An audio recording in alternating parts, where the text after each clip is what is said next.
Iran ನಾಯಕ ಖಮೇನಿಯ Israel target ಆಗಿದ್ರು. Iran ಮೇಲೆ ಕ್ಷಿಪಣಿಗಳ ದಾಳಿ ನಡೆಸಿದಂತ ಇಸ್ರೇಲ್. ಇನ್ನು ಇರಾನ್ ಸರ್ವೋಚ್ಚ ನಾಯಕ ಅಯತುಲ್ಲಾ ಖಮೇನಿ ಹತ್ಯೆ ಆಗಿದೆ. ಅವನ ಜೊತೆನೆ ಆತನ ಮಗಳು ಮೊಮ್ಮಗಳು ಕೂಡ ಹತ್ಯೆಯಾಗಿರುವಂಥದ್ದು. ಇರಾನ್ ನಾಯಕ ಖಮೇನಿಯೇ ಇಸ್ರೇಲ್ ಟಾರ್ಗೆಟ್ ಆಗಿತ್ತು. ಇರಾನ್ ಮೇಲೆ ಕ್ಷಿಪಣಿಗಳ ದಾಳಿಯನ್ನ ನಡೆಸಿತ್ತು ಇಸ್ರೇಲ್. ಇರಾನ್ ಸರ್ವೋಚ್ಚ ನಾಯಕ ಅಯತುಲ್ಲಾ ಖಮೇನಿ ಹತ್ಯೆಯಾಗಿದೆ. ಖಮೇನಿ ಹತ್ಯೆಗೂ ಮುನ್ನ ಇಸ್ರೇಲ್ ಉನ್ನತ ಮಟ್ಟದ ಸಭೆ. ಖಮೇನಿ ಸೇರಿ ಎಲ್ಲರೂ ಒಟ್ಟಾಗಿರುವಾಗಲೇ ಹತ್ಯೆಗೆ ಸಂಚು. ದಾಳಿಯಲ್ಲಿ F-35, F-15 ವಿಮಾನಗಳನ್ನು ಬಳಸಿರುವಂತಹ ಶಂಕೆ ವ್ಯಕ್ತವಾಗಿದೆ. ಖಮೇನಿ ನಿವಾಸದ ಕಾಂಪೌಂಡ್ ಅನ್ನ ಗುರಿಯಾಗಿಸಿಕೊಂಡು ದಾಳಿಯನ್ನ ಮಾಡಲಾಗಿತ್ತು.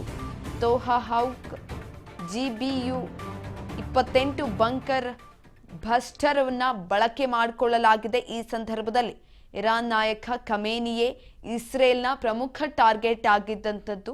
ಇವನ ಜೊತೆಯಲ್ಲಿ ಇನ್ನು 8 ಮಂದಿ ಟಾರ್ಗೆಟ್ ಲಿಸ್ಟ್ನಲ್ಲಿ ಇದ್ದಾರೆ.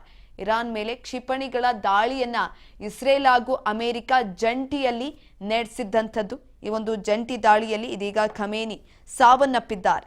ಇರಾನ್ ಮೇಲೆ ಇಸ್ರೇಲ್ ಹಾಗೂ ಅಮೆರಿಕ ಜಂಟಿಯನ್ನ ದಾಳಿ ನಡೆಸಿರುವಂಥದ್ದು. ಇನ್ನೊಂದು ಕಡೆಯಲ್ಲಿ ಇರಾನ್ ಈ ಕುರಿತಾಗಿ ಪ್ರತಿದಾಳಿಯನ್ನ ಕೂಡ ಮಾಡ್ತಾ ಇದೆ.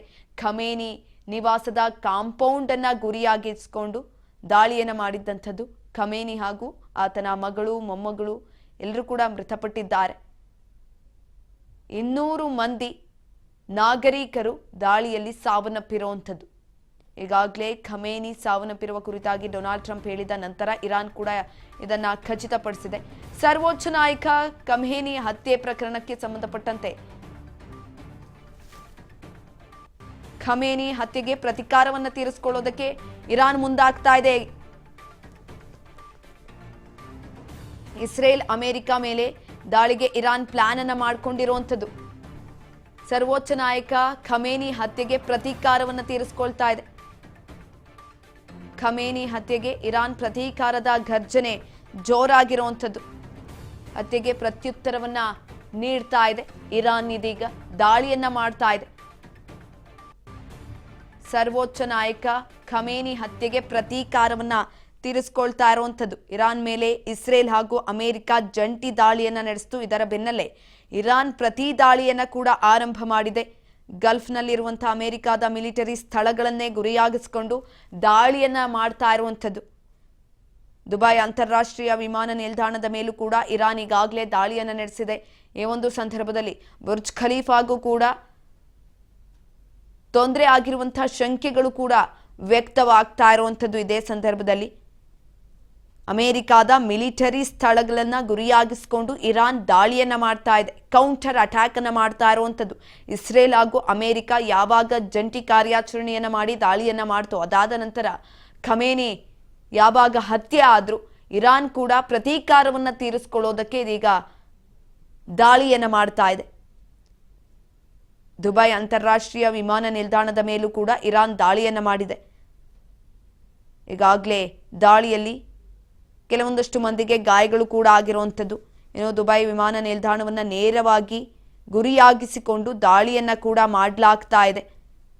ಹಲವು ಕಡೆಯಿಂದ ದಾಳಿಗಳನ್ನ ಮಾಡ್ತಾ ಇದೆ. ಇರಾನ್ ಕೂಡ ಪ್ರತಿ ದಾಳಿಯನ್ನ ಮಾಡ್ತಾ ಇರುವಂಥದ್ದು. ಕೌಂಟರ್ ಅಟ್ಯಾಕ್ ಅನ್ನ ಮಾಡ್ತಾ ಇದೆ. ಖಮೇನಿ ಹತ್ಯೆಯನ್ನ ಖಚಿತಪಡಿಸಿದ ನಂತರ ಪ್ರತೀಕಾರವನ್ನ ತೀರಿಸಿಕೊಳ್ಳೋದಕ್ಕೆ ಇರಾನ್ ಮುಂದಾಗ್ತಾ ಇದೆ. ಇದೀಗ ಸರ್ವೋಚ್ಚ ನಾಯಕ ಖಮೇನಿ ಹತ್ಯೆಗೆ ಪ್ರತೀಕಾರವನ್ನ ಇರಾನ್ ತೀರಿಸಿಕೊಳ್ಳೋದಕ್ಕೆ ಕೆಲವೊಂದಷ್ಟು ಜಾಗಗಳನ್ನ ಗುರಿಯಾಗಿಸಿಕೊಂಡು ಟಾರ್ಗೆಟ್ ಮಾಡಿ ದಾಳಿಯನ್ನ ಮಾಡ್ತಾ ಇರುವಂಥದ್ದು.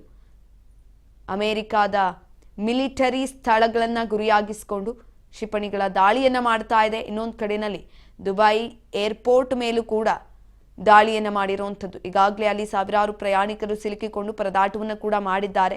ಯಾವುದೇ ರೀತಿಯಾದಂತಹ ವಿಮಾನ ಹಾರಾಟಗಳು ಆಗ್ತಾ ಇಲ್ಲ. ವಿಮಾನ ಹಾರಾಟಗಳನ್ನು ಸ್ಥಗಿತ ಮಾಡಲಾಗಿದೆ.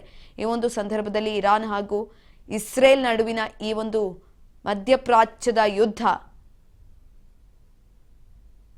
ಉದ್ವಿಗ್ನ ಪರಿಸ್ಥಿತಿಯನ್ನ ತಾಳ್ತಾ ಇರುವಂಥದ್ದು. ಸರ್ವೋಚ್ಚ ನಾಯಕ ಖಮೇನಿ ಸಾವನ್ನಪ್ಪಿದ್ದಾರೆ. ಕೇವಲ ಈತನನ್ನೇ ಟಾರ್ಗೆಟ್ ಮಾಡಿ ಗುರಿಯಾಗಿಸಿಕೊಂಡು ಆತನ ಮನೆಯ ಕಾಂಪೌಂಡ್ ಅನ್ನೇ ಗುರಿಯಾಗಿಸಿಕೊಂಡು ದಾಳಿಯನ್ನ ಮಾಡಿದಂಥದ್ದು. ಈತನ ಜೊತೆಲಿ ಇನ್ನೂ ಕೂಡ 8 ಜನರನ್ನ ಟಾರ್ಗೆಟ್ ಮಾಡಲಾಗಿದೆ ಅಂತ ಹೇಳಲಾಗ್ತಾ ಇದೆ. ಸರ್ವೋಚ್ಚ ನಾಯಕ ಖಮೇನಿ ಹತ್ಯೆ ಪ್ರತಿಕಾರವನ್ನ ತೀರಿಸಿಕೊಳ್ಳೋದಕ್ಕೆ ಇರಾನ್ ಕೂಡ ಇನ್ನೊಂದು ಕಡೆನಲ್ಲಿ ಮುಂದಾಗಿದೆ. ದಾಳಿ ಆಗ್ತಾ ಇದೆ. ದುಬೈ ವಿಮಾನ ನಿಲ್ದಾಣದ ಮೇಲೂ ಕೂಡ ದಾಳಿಯನ್ನು ಮಾಡಿರುವಂಥದ್ದು. ಆ ಸಂದರ್ಭದಲ್ಲಿ ಪ್ರಯಾಣಿಕರು ಕೂಡ ಹೈರಾಣಾಗಿದ್ದಾರೆ. ಸ್ಫೋಟದ ಶಬ್ದ ಕೇಳಿ ಬರ್ತಿದ್ದಂಗೆ ಅಲ್ಲಿದ್ದವರೆಲ್ಲರೂ ಕೂಡ ಹೆದರ್ಕೊಂಡು ಓಡೋಡಿರೋವಂಥದ್ದು